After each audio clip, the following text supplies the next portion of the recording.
بسم الله الرحمن الرحيم. الحمد لله والصلاة والسلام على رسول الله وعلى آله وأصحابه وسلم تسليما كثيرا. أما بعد، فنواصل في تفسير سورة الكهف لفضيلة الشيخ محمد بن صالح العثيمين رحمه الله رحمة واسعة. فأسأل الله سبحانه وتعالى أن يمن علينا بالعلم النافع والعمل الصالح، إنه تبارك وتعالى على كل شيء قدير. Toute la louange appartient à Allah subhanahu wa ta'ala. Que le salut et la paix d'Allah soient sur son messager Muhammad sallallahu alayhi wa sallam, ainsi que sa famille et ses compagnons, et toute personne qui le suivront jusqu'à la fin des temps. Après cela, nous continuons dans le tafsir qui est l'exégèse, l'explication de la sourate Al-Kahf. Et nous nous basons sur l'explication du grand savant, Cheikh Mohammed bin Saleh Al-Husaymin, qu'Allah lui fasse miséricorde. Donc nous sommes arrivés sur le verset 25. Le verset 25 de la sourate Al-Kahf. Et nous sommes dans l'histoire des jeunes de la caverne. Ces jeunes-là qui ont quitté leur peuple, qui se sont désavoués de leur peuple pour pouvoir adorer Allah subhanahu wa ta'ala. En un mot, ils ont fait la hijra pour aller vers Allah. Alors Allah subhanahu wa ta'ala a fait de leur récit un signe pour les communautés qui sont venues après eux. Donc ces jeunes-là étaient des jeunes dévoués pour la cause d'Allah subhanahu wa ta'ala. Comme Allah dit à leur sujet. Il dit Iz awal fitiyatu ilal kahfi. Lorsque ces jeunes-là se sont réfugiés dans la caverne, faqalu rabbana, et ils ont dit, ô Allah, atina min ladunka rahma, accorde-nous ta miséricorde. Ils ont demandé la miséricorde d'Allah subhanahu wa ta'ala, wa hayyil lana, et facilite-nous ce que nous avons entamé. Ceci est une preuve pour montrer que le serviteur qui veut suivre la voie d'Allah subhanahu wa ta'ala, il doit invoquer Allah pour qu'Allah lui facilite l'adoration, pour qu'Allah lui facilite la fermeté, pour qu'il soit ferme sur la voie qu'il a empruntée.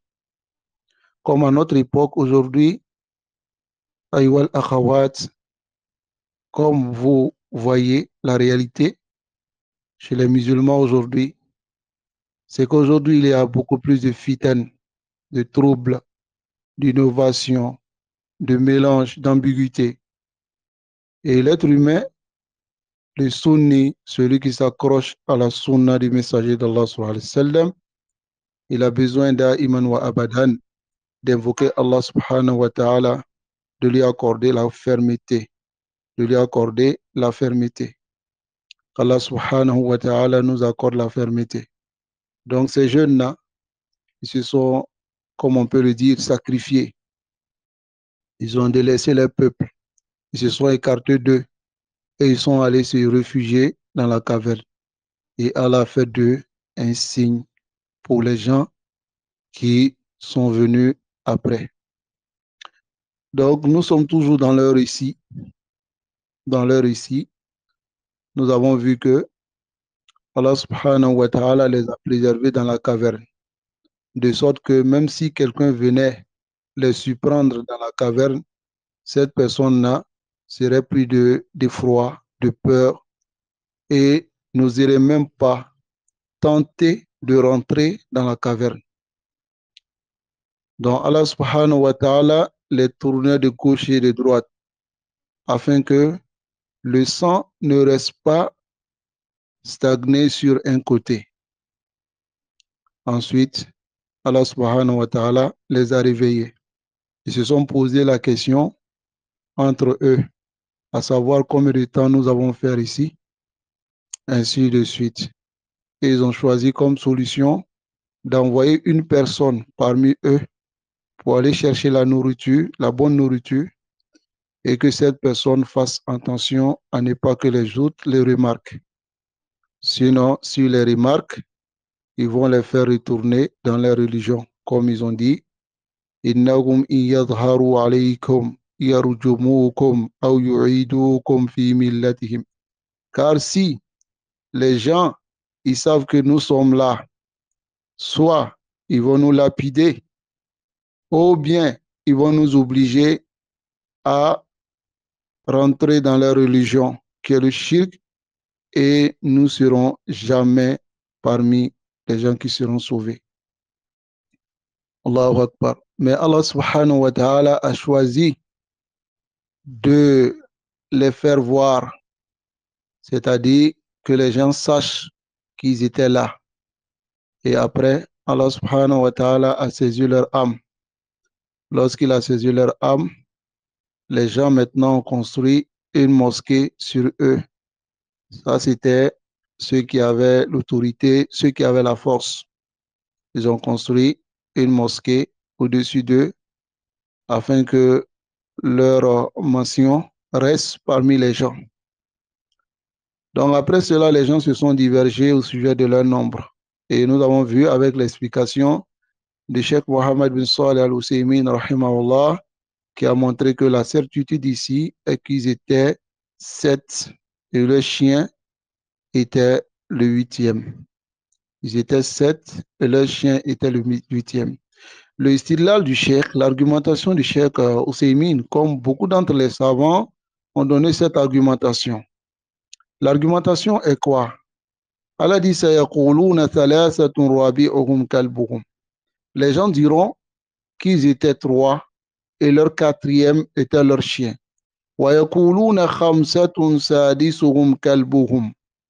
Et d'autres diront qu'ils étaient 5.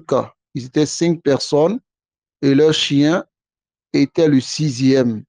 Mais Allah a rejeté ces deux paroles en disant Rajman bil ghaib. Ils le disent par pure conjecture ou même par pure pensée. C'est-à-dire, ils n'ont pas la certitude de ce qu'ils disent. Et Allah dit ensuite وَيَقُولُونَ سَبْعَةٌ وَثَامِنُهُمْ كَلْبُهُمْ. Et ils diront que ils étaient 7 et leur 8e était leur chien. Mais Allah n'a pas dit Rajman bil ghaib. Allah n'a pas dit ici qu'ils ont dit cela par pure pensée ou pure conjecture. Donc ici, cela montre que ils étaient 7 et leur chien était leur 8e.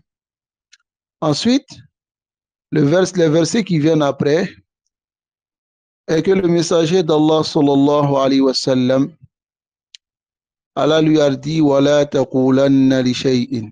Ne dis pas quelque chose au sujet d'une chose. إِنِّي فَاعِلٌ ذَلِكَ غَدًا. Je vais faire cela avec certitude demain. إِلَّا أَنْ يَشَاءَ Allah. Et nous avons donné le sabab de ce verset.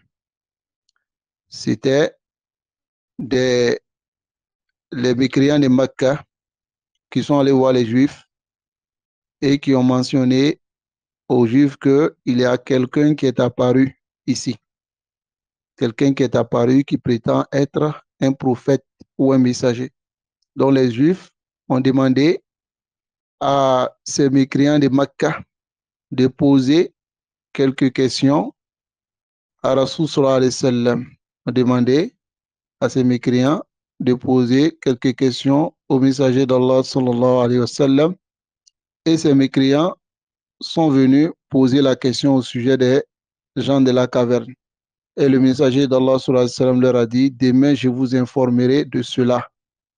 Mais après, il n'a pas dit, Inch'Allah. Donc, Allah l'a éprouvé 15 jours après, c'est-à-dire de ce jour-là jusqu'à 15 jours, il n'a pas reçu de révélation. Donc, ici, nous commençons à partir du verset 25. Allah dit, وَلَبِثُوا فِي كَهْفِهِمْ ثَلَاثَمِائَةٍ سِنِينَ وَازْدَادُوا تِسْعًا. Les gens de la caverne, ils sont restés dans leur caverne, dans le sommeil, dans la caverne, ils sont restés 310 ans. Enfin, 309 ans. 309 ans. Ils sont restés 309 ans. Allahu Akbar. 309 années. Ils sont restés dans la caverne. Taïb. Donc ici, le cheikh Mohammed bin Saleh Al-Uthaymin, rahimahullah, il dit, Labisu, yani ashabul kaf. Labisu, yani ils sont restés, ou ils ont demeuré, c'est-à-dire les gens de la caverne. Fi kafihim, dans leur caverne.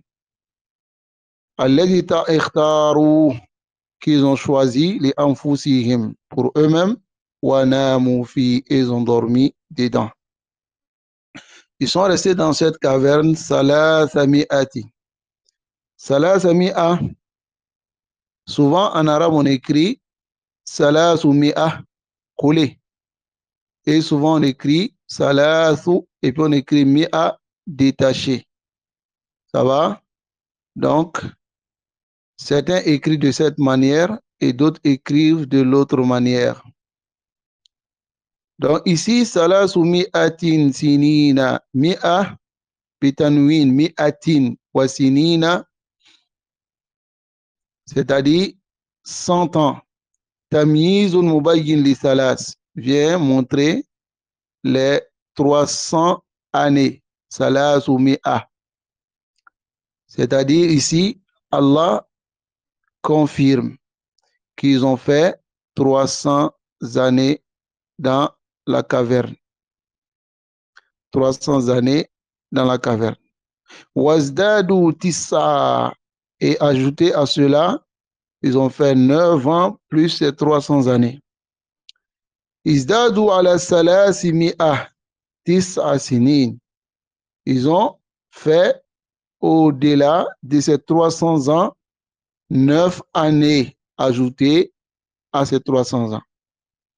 Fakana muksuhum salasu mi'at wa tis'a sinin.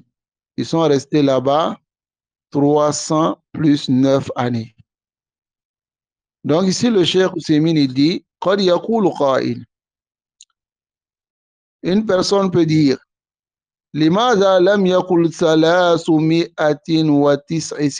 pourquoi il n'a pas dit 309 années, c'est-à-dire collé, mais il a dit 300 ans wazdadu, et il a dit ils ont ajouté, c'est-à-dire ajouté à cela 9 années. Donc le cheikh Ousseymine, il va répondre à cette question. Il dit, c'est le même sens. Mais le Coran, le Coran, c'est un livre qui détaille les choses. Naam. Ce n'est pas comme le disent certaines personnes. Parce que le fait que Allah dit, sinina, il a séparé cela, wazdadu tis'a. D'autres disent que salasu mi'atin sinina, c'est-à-dire ça c'est dans le calcul shamsiya grégorienne, wazdadu tis'a, ça c'est dans le calcul yani qamariya, c'est-à-dire lunaire. Donc ils disent que ils ont fait 300 ans dans le calcul grégorien, c'est-à-dire calcul solaire, et ici maintenant, les 9 années, ça c'est dans le calcul lunaire. Donc le Cheikh Ousseymine, il dit, ce n'est pas possible qu'on atteste cela. Non, pour dire que Allah a voulu cela. Qui peut attester cela, ce sens? Même si on est d'accord qu'ils ont fait 300 années dans le calcul solaire et 9 années dans le calcul lunaire, qui peut attester cela? Ça fait partie de la science de l'invisible. Car le compte ici, le fait de compter auprès d'Allah subhanahu wa ta'ala, c'est une seule manière de compter. Ce sont les signes que Allah subhanahu wa ta'ala lui-même a donnés, n'est-ce pas? La réponse est, ce sont les signes qu'Allah subhanahu wa ta'ala a donnés et c'est le croissant lunaire. C'est pour cela qu'on dit إن القول بأن 300 سنين شمسية وازدادوا 9 قمرية قول ضعيف. C'est pour cela qu'on dit que la parole qui dit 300 années solaires dans le calcul solaire et 9 années dans le calcul lunaire, cette parole est une parole qui est faible. Premièrement, pourquoi c'est faible? La yumkin an nashhad ala Allahi annahu arada hadha. Ce n'est pas possible que nous on atteste pour Allah que Allah a voulu dire cela. Saniyan, deuxièmement, inna iddata ash-shuhuri was-sanawati inda Allah bil ahliya. Il dit le nombre de mois et d'années auprès d'Allah subhanahu wa ta'ala est calculé selon le croissant lunaire, la vision de la lune.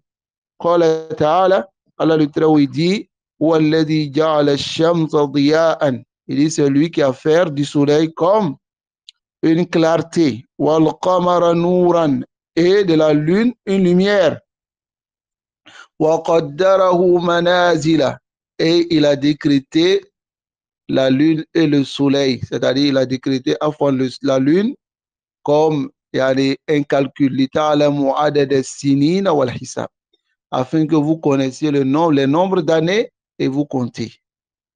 Qala ta'ala, et Allah le Très-Haut dit Yas'alunaka anil ahilla. Il te pose la question au sujet du croissant. Qul, dit Muhammad, hiya mawaqitu linnasi wal hajji. Il dit Muhammad, cela permet aux gens de compter le temps ainsi que le hajj, de compter le moment du hajj. Naam, donc ici, salasu mi'atin sinina wazdadu tisa, cela veut dire ici c'est 309 années. Et le calcul, c'est ce que nous connaissons. C'est ce que Allah subhanahu wa ta'ala nous a montré. Donc le calcul ici, on se base sur ce qu'Allah subhanahu wa ta'ala a dit.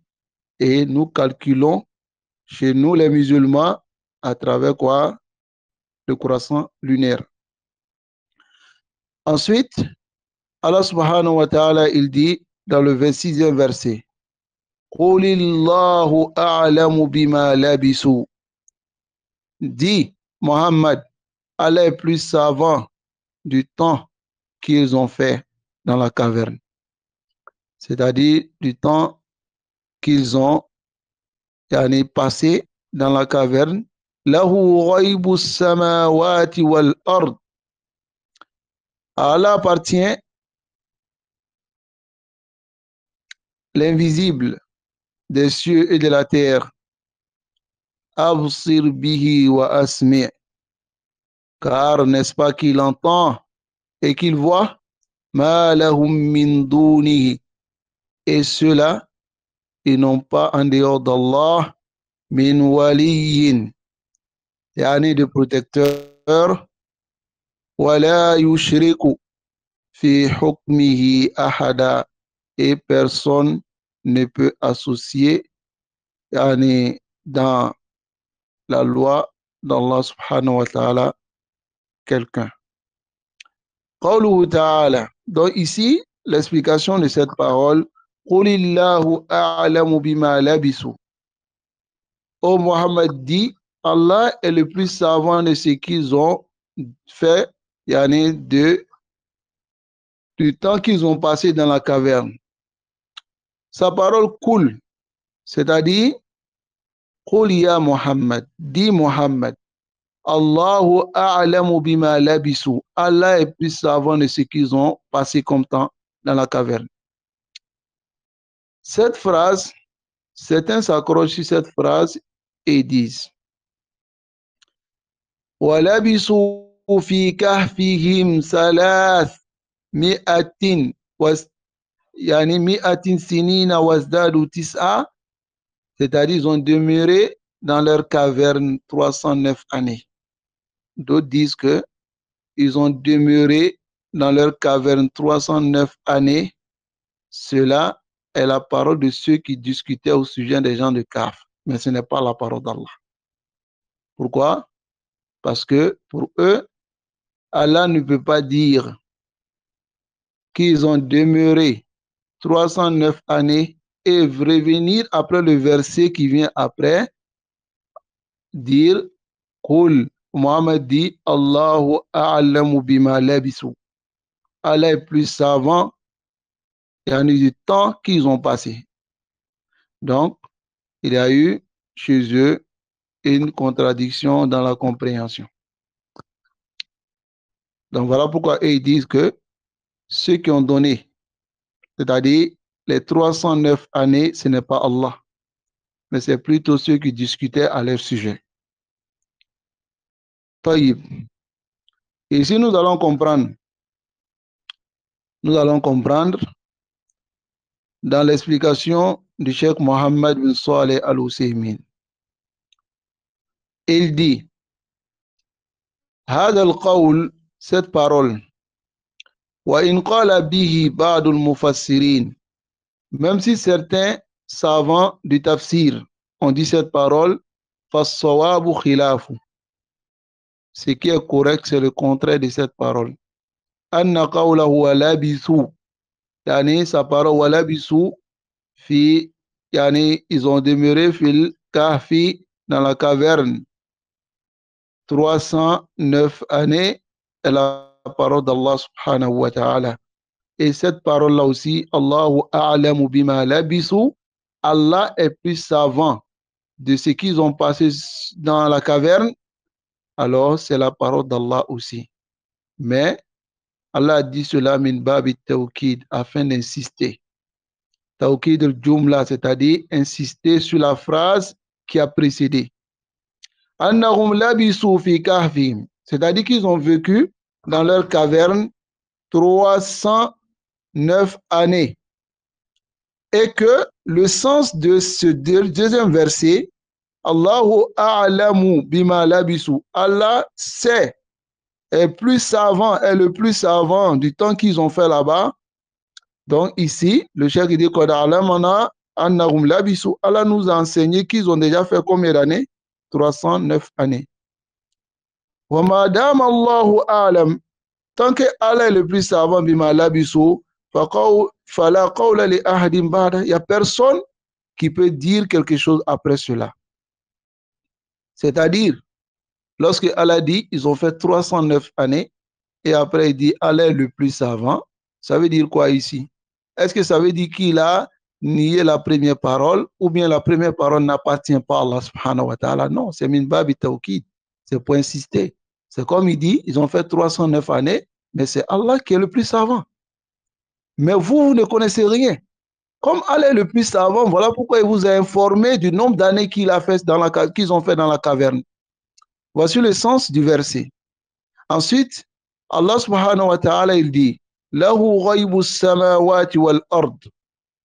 Le sens de ce verset, à Allah appartient l'invisible des cieux et de la terre. Cela veut dire quoi? Premièrement, on peut dire à Allah appartient tout ce qui a disparu dans les cieux de la terre, c'est-à-dire tout ce qui est caché dans les cieux de la terre, ou bien à Allah appartient l'invisible des cieux de la terre. Ces deux sens sont vérité. Les cieux, c'est le pluriel de Sama. Samawat, c'est le pluriel de Sama. Et c'est 7 cieux, comme c'est connu. La terre aussi, c'est cette terre, comme cela est connu. N'est-ce pas? فَلَا يَعْلَمُ الْغَيْبِ. Personne ne connaît l'invisible. عِلْمَ غَيْبِ السَّمَاوَاتِ وَالْأَرْضِ إِلَّا اللَّهُ. La science de l'invisible des cieux et de la terre, si ce n'est qu'Allah subhanahu wa ta'ala. C'est pour cela, celui qui prétend connaître l'invisible est mécréant. Wal-murad bil-ghaib, ce qui est voulu par l'invisible ici, c'est ce qui est mustaqbal, yani la science à venir, c'est-à-dire le futur. Quant à ce qui est présent ou ce qui a précédé, celui qui prétend connaître cela, il n'est pas mécréant. Comme par exemple l'histoire de certaines personnes. D'autres connaissent comme d'autres ne connaissent pas. Ça fait partie de l'invisible. Ou bien ce qui existe aujourd'hui, comme par exemple, il y a des choses qui se passent de l'autre côté du monde. Les autres ici, ceux qui vivent par exemple en Côte d'Ivoire ou bien au Mali ou bien en Guinée, ils ne sont pas au courant de ce qui se passe en France ou bien dans d'autres pays du monde entier. Donc ça aussi, selon ceux qui sont ici, ça fait partie de ce qui est invisible pour eux. Donc si quelqu'un prétend connaître ce qui est présent, mais l'autre ne connaît pas, ou bien ce qui a précédé, mais l'autre ne connaît pas, alors si quelqu'un prétend connaître cela, il n'est pas mécréant. Mais si quelqu'un prétend connaître le futur, alors il est mécréant. Car cette chose-là, qad hasala wa alimahu man alimahu minan nas. Car connaître le présent ou bien le passé, il y a certaines personnes qui le connaissent. Mais l'invisible dans le futur, la yakunu illa lillahi wahda. C'est Allah seul qui connaît. ولهذا, c'est pour cela, man ata kahinan yukhbiruhu anil mustaqbal wa saddaqahu fa huwa kafirun billahi azza wa jal. C'est pour cela que celui qui va vers un divin et le divin l'informe de l'invisible, alors il a mécru à Allah subhanahu wa ta'ala. Il a mécru à Allah subhanahu wa ta'ala. Pourquoi? Si le divin l'informe et qu'il croit au divin, il a mécru. Car il a montré que la parole d'Allah subhanahu wa ta'ala ici dans ce verset, قُلْ لَا يَعْلَمُ مَنْ فِي السَّمَاوَاتِ وَالْأَرْضِ الْغَيْبَ إِلَّا اللَّهُ. Personne dans les cieux et dans la terre, c'est-à-dire sur la terre, ne connaissent l'invisible si ce n'est qu'Allah subhanahu wa ta'ala. Il a montré que cette parole, c'est-à-dire il a démenti cette parole. C'est-à-dire il a montré que cette parole n'est pas vraie. Amma ma kana waqiyan, quant à ce qui est yani, d'actualité, ce qui est présent, فإنه من المعلوم أنه غيب بنسبة لقوم وشهادة بنسبة الآخرين. Ce qui est connu, c'est que ça peut être l'invisible pour d'autres personnes, mais être quelque chose de palpable pour d'autres personnes. Ensuite, il dit Absir bihi wa asmi'. Absir bihi wa asmi'. Le cheikh dit Hada yusammihi an-nahwiyuna fi'l ta'ajjub. C'est-à-dire, les nahwiyun appellent cela fi'l ta'ajjub, comme on appelle cela en français l'exclamation. C'est-à-dire étonné. Absir bihi wa asmi'. C'est-à-dire, n'est-ce pas que Allah, c'est lui qui voit et que c'est lui qui attend. Absir bimana ma absara, comme il voit. C'est-à-dire comme Allah voit ce que vous faites. Wa asmi, et comme il entend ce que vous dites. Wa huwa ala ma yakunu min al-wasfi. Il dit cela fait partie des descriptions les plus élevées.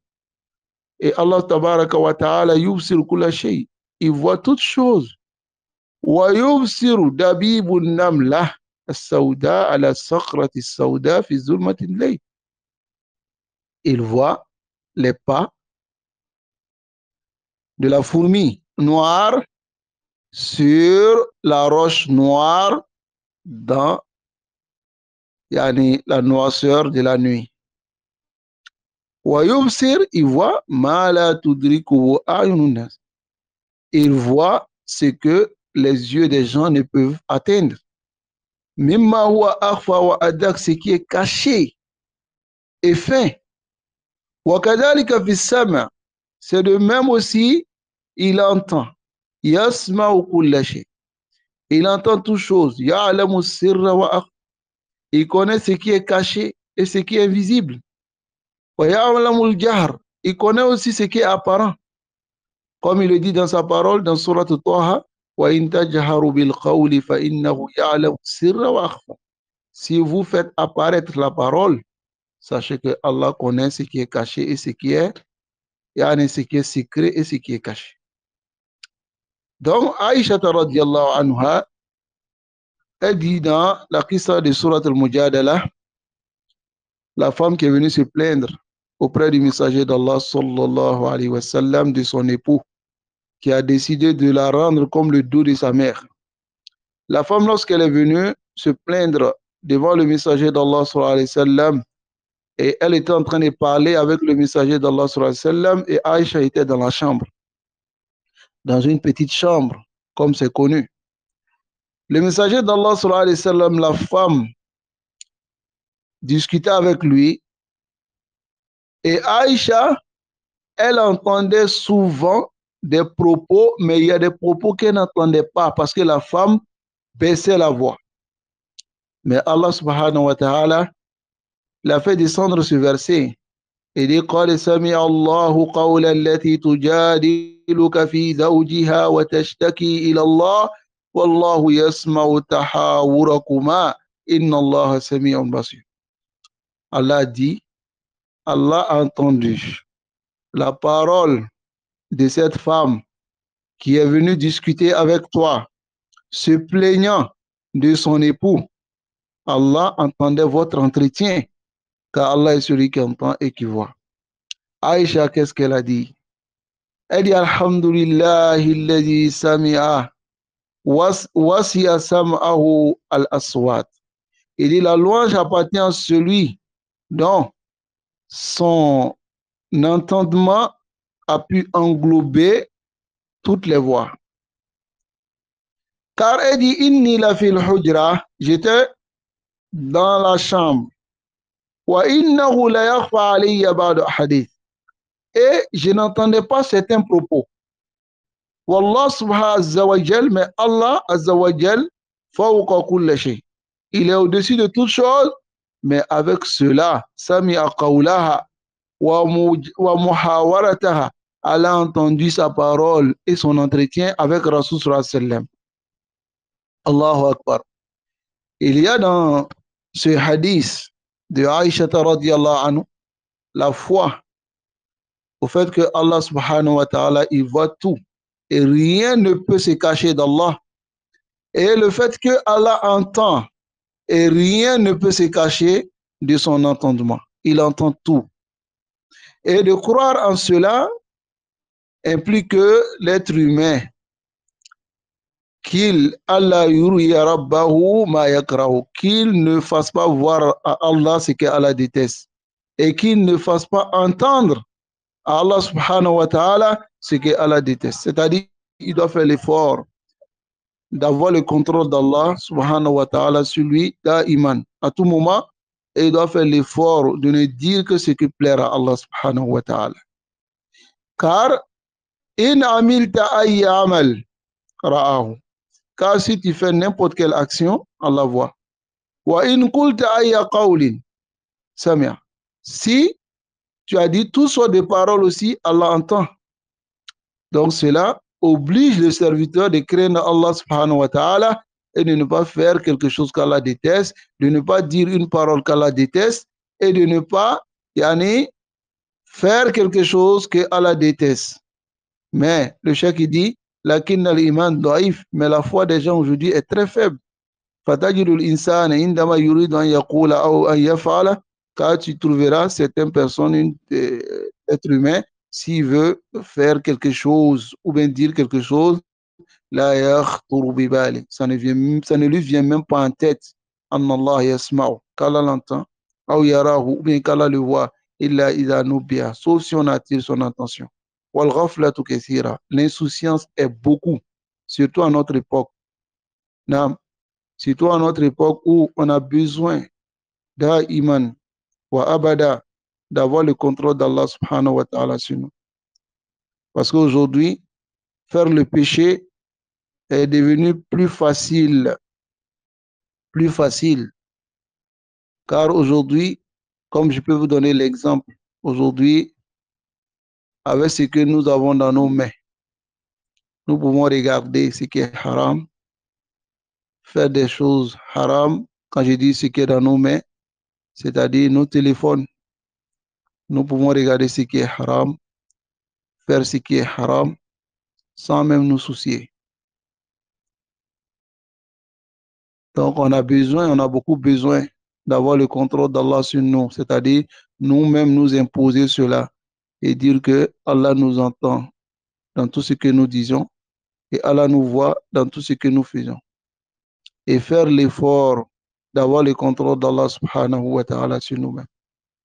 De savoir que Allah nous voit, même si les gens ne nous voient pas, Allah subhanahu wa ta'ala. Comme a dit le cheikh ici, le iman des gens aujourd'hui est doïf, très très doïf. Voilà pourquoi certains, même lorsqu'ils se trouvent face à une désobéissance, que ce soit regarder ce qui est haram, ou bien faire ce qui est haram, ou bien dire ce qui est haram, ça ne leur vient même pas à l'esprit, dans la tête, que Allah subhanahu wa ta'ala les voit. Donc voilà pourquoi ils le font. Et après, ils regrettent maintenant leur action. Naam. Allah subhanahu wa ta'ala, il nous voit. Aywal akhawat, craignons-le. Et la taqul, et ne dit pas, ou, comme je peux m'adresser à vous, la taqulna, ne dites pas, khalawtu, c'est-à-dire je suis seul. Si tu te trouves dans un endroit où tu penses être seul, ne dis pas je suis seul. Walakin, dis, alayya raqib, il y a un contrôleur sur moi qui est Allah subhanahu wa ta'ala. qu'Allah nous accorde cette foi et qu'Allah nous aide à nous débarrasser de notre insouciance. فيجب علينا جميعا. Alors il est obligatoire sur nous tous à nous nabbiha, de prêter attention لهذه القضية العظيمة, à cette affaire immense qui est quoi? Le contrôle d'Allah sur nous. أيها الإخوة. Allah dit أبصر به وأسمع, c'est-à-dire Allah les voit et Allah les entend. Allahu Akbar. ما لهم من دونه من ولي, et non pas en dehors d'Allah de wali. Wali ici, ça prend le sens de propriétaire ou de protecteur ou de défenseur. قوله, la parole d'Allah, ما لهم, c'est-à-dire cette parole revient à qui? Aux gens de la caverne ou bien à ceux qui sont dans les cieux et la terre. Alors, c'est ceux qui sont dans les cieux et la terre. C'est eux qui sont spécifiés ici parce qu'Allah dit quoi ici? Dans la continuité du verset, il a dit Lahu ghaybu samawati wal ard. À lui appartient l'invisible des cieux et de la terre. Absir bihi wa asmi. Il voit cela, il entend tout ce qui se passe dans les cieux et sur la terre, et les habitants des cieux et de la terre. Ma lahum min dunihi min waliyin. Ils n'ont pas de protecteur en dehors d'Allah subhanahu wa ta'ala. Donc cette parole revient à cela. Donc, yani laysa li ahadin waliyyun min dunillah. Personne n'a un protecteur en dehors d'Allah. Hatta al-kuffar, même les mécréants, leur propriété c'est Allah. Waliyuhumullah. C'est Allah qui ils appartiennent. C'est Allah qui est leur protecteur. Hatta al-mu'minin, même les croyants. Waliyuhumullah azza wa jal. Le wali, c'est Allah subhanahu wa ta'ala. Comme Allah dit, Hatta iza jaa ahadukumul maut. Si la mort arrive à l'un d'entre vous, tawaffatuhu rusuluna. Nos anges, c'est-à-dire nos messagers, vont prendre, saisir son âme. Wa hum la yufarritun. Et l'ange ne néglige pas cela. Summa ruddu ila Allah. Ensuite, ils reviendront vers Allah. Mawlahumul haqqa. leur propriétaire en toute vérité, ou leur défenseur, ou leur protecteur. Donc, Allah est le wali de tout le monde. C'est le mécréant, le croyant, tous ceux-là, ils vont mourir. Donc, Allah, pourtant, Allah dit ici, ils vont revenir vers Allah qui est le Maoula, yani leur propriétaire, leur protecteur. طيب والله ولي كل أحد. Allah est le wali de tout le monde. هذه هي ولاية العامة. Mais c'est la wilaya qui est générale. أليس الله تعالى يرزق الكافرين. Est-ce que ce n'est pas Allah qui nourrit les mécréants? وينمي أجسامهم et fait grossir leur corps. وييسر لهم ما في السماوات والأرض et il facilite ce qui est dans les cieux et dans la terre. وسخر الشمس والقمر والنجوم والأمطار. N'est-ce pas lui Allah qui a soumis le soleil, la lune, les étoiles et les pluies? هذه ولاية. Voici la protection d'Allah. ويتولى المؤمنين et il protège aussi les croyants أيضا. لكن ولاية عامة. Mais il protège les mécréants dans le sens de la protection générale. وأما الولاية الخاصة, quant à la protection spécifique, c'est pour les croyants. Comme Allah dit, Allahu waliyyu alladhina amanu. Allah est le protecteur de ceux qui ont cru. Yukhrijuhum min al-dhulumati ila an-nur. Il les fait sortir des ténèbres vers la lumière. Walladhina kafaru. Et ceux qui ont mécru, awliya'uhum at-taghut. Leur protecteur est qui? Le diable, le taghut. Yukhrijunahum min an-nuri. Ou bien on peut dire aussi leur allié. Leur allié est le taghut qui les fait sortir de la lumière vers les ténèbres. Donc ici, al-wilayatul khassa taltazimu inayatun khassa. Il dit, le wilaya, c'est-à-dire l'alliance, comme on peut dire aussi la protection spécifique que Allah a envers ses serviteurs, ici exige que Allah prenne soin de ses serviteurs. Anna Allah yusaddidul abd. Allah accorde la conformité à l'être humain. Il ouvre les portes de la science bénéfique et de la bonne action. C'est pour cela qu'il a dit dans ce verset-là, il les fait sortir des ténèbres vers la lumière. Il les fait sortir par la science. Il les enseigne. Et il les fait sortir par sa conformité. Nam, il les fait sortir par sa conformité. طيب قوله ولا يشرك في حكمه أحدا. لا يشرك في حكمه. حكم ici, c'est la gouvernance d'Allah subhanahu wa ta'ala et la loi. Personne n'associe à Allah subhanahu wa ta'ala dans sa loi et sa gouvernance. هذه كقوله تعالى. Cela est comme la parole d'Allah, inil hukmu illa lillah. N'est-ce pas que c'est Allah seul? À la loi, toute la loi appartient à Allah. La gouvernance, c'est-à-dire. وقال وما اختلفتم في شيء فيه من شيء. Lorsque vous divergez au sujet d'une chose, فحكمه, son jugement ou la loi, il appartient à Allah subhanahu wa ta'ala. Mais ici, la gouvernance d'Allah est soit universelle ou soit yani shara'i. Shara'i ici, c'est qui est relié à la religion. Par exemple, la création, la dirigeance des choses, c'est la gouvernance universelle d'Allah. Et le fait de juger entre les gens en donnant des ordres et des interdits, c'est aussi la gouvernance ou la loi shara'i. Donc, il n'y a personne qui peut associer Allah subhanahu wa ta'ala dans ces deux choses-là. Il n'y a personne. Ni dans l'universel, ni dans le shara'i. Donc, il y a une preuve à cela, à la wujub ruju ila hukmillahi shara'i, de retourner au jugement shara'i, aux lois et à la gouvernance d'Allah de la législation. Wa annahu laysa lana, car il ne nous appartient pas, an nusharri'a fi dinillahi ma laysa min, d'inventer ou bien d'apporter quelque chose dans la législation d'Allah qui n'en faisait pas partie. La fil ibadat wa la fil mu'amalat, ni dans les adorations ni dans les interactions. Quant à celui qui dit Inna lana nusharri fil muamalat, que nous on peut apporter des changements dans les interactions, ma yunasibul waqt, qui est conforme à notre époque. Allahu Akbar. Donc celui qui dit cela, le cheikh qui dit Fahada qawlu batil, c'est une parole caduque. Li'annahu ala qawlihim lana, car si on se base sur cette parole, donc nous on peut riba, on peut autoriser la riba. On peut aussi autoriser les jeux de hasard. On peut aussi autoriser tout ce que l'être humain peut avoir l'argent dedans. On peut autoriser même si c'est batil.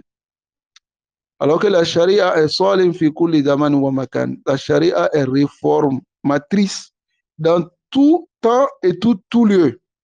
Comme ici,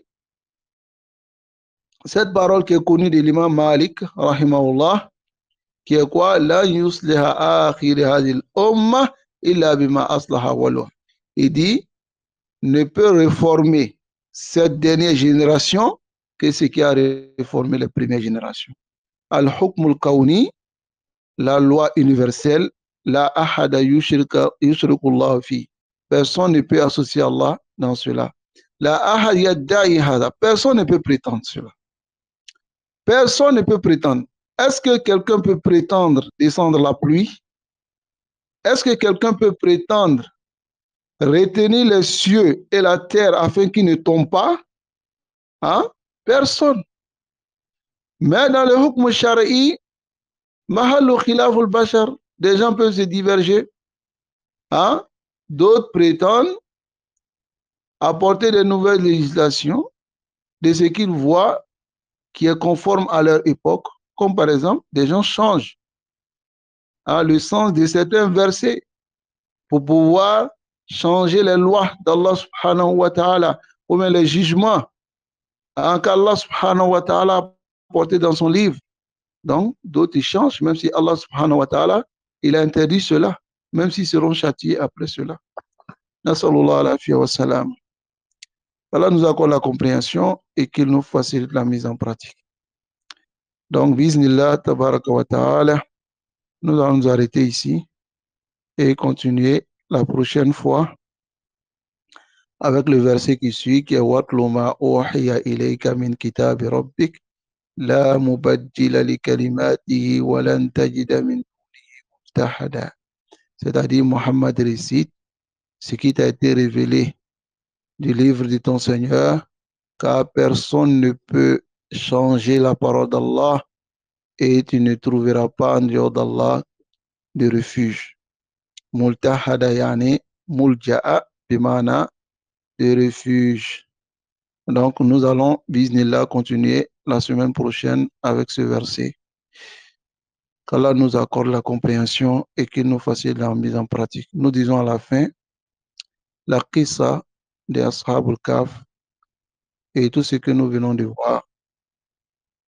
Le but du tafsir de ces versets, de la compréhension de ces versets, c'est de connaître le hukm shara'i, le jugement de la législation, afin de pouvoir mettre en pratique et afin de prendre cela comme des exemples. Et aussi, les parties où Allah subhanahu wa ta'ala a demandé à son messager, Muhammad sallallahu alayhi wa sallam, de faire quelque chose, de ne pas faire quelque chose. Alors, ici, même si cela est adressé au messager d'Allah sallallahu alayhi wa sallam, vous savez que c'est adressé à toute sa communauté. Parce que le messager d'Allah sallallahu alayhi wa sallam, c'est un modèle pour sa communauté, comme cela vient dans plusieurs versets.